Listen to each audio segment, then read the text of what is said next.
Joining me today is Dave Juvet from the Business and Industry Association of New Hampshire. Dave, I stopped you at the last second. I apologize, but that's okay. So let's pick up where you left off. So we were talking about what New Hampshire is going to need in the future in terms of workforce. 65 by 65. And so what we found out through this study was that 65% of our population in 2025 should have an advanced degree, college degree, 2-year degree, or some type of trades certification. Right now we're at 50%. So we've got a ways to go in a short amount of time to get there. But there are a number of organizations, including the BIA, that's leading the way, working with our schools, our educational system, and other interested entities that focus on workforce to try and meet that 65 by 25 initiative. Do you find that people are receptive to this? Yes, because I think everyone, this cuts across the political spectrum, whether you're liberal or conservative, Democrat or Republican. Everyone understands the importance of a healthy economy. It's important for everybody.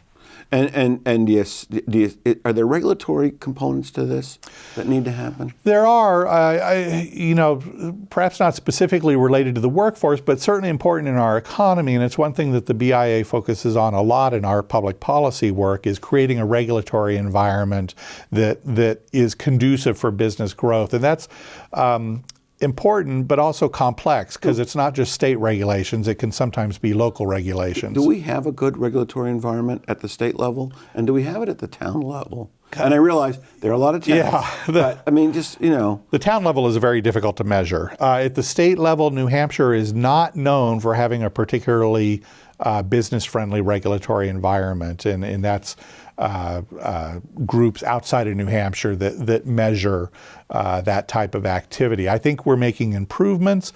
The town level, though, is often more critical. We have one BIA member that recently opened up a new facility in another state, a new manufacturing facility, and there were a number of things that led to that, including the high cost of electricity. But one of the things that he expressed most frustration for was he'd been trying to get a crosswalk across a state highway, a local road, but a state highway for his employees to use to get from the employee parking into the manufacturing facility.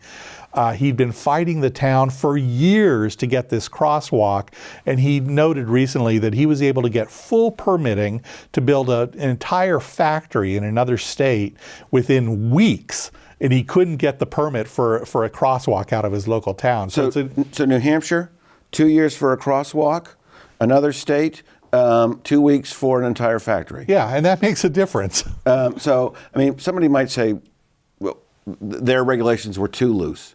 But certainly, how many jobs were in that factory? I believe it's over 1,000. So, it was with a multiplier effect, we're probably talking at least 1,500 jobs. It was a significant expansion, and we were sorry to see it happening in another state.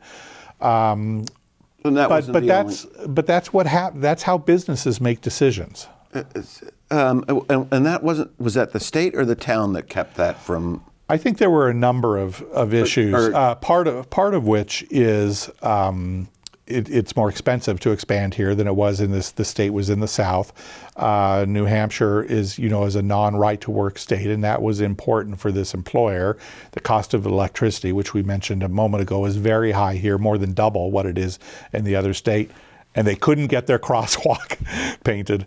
So that may have been the straw. Was the last straw. We talk about right to work, electricity, the town sort of regulations. If the BIA said, look at this, taxes might be another issue.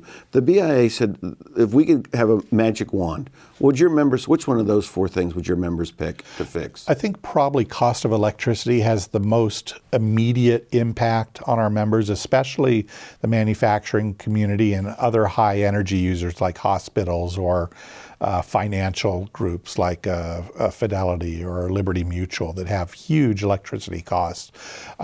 We are anywhere from 55 to 60% higher than the national average, which means we're double what the lowest states are for electricity costs. And if you're using a lot of electricity each month for your manufacturing process, that you don't measure that in the hundreds of thousands of dollars. You sometimes measure that in the millions of dollars cost more expensive here in New Hampshire than other competitor states. So that would be the one thing.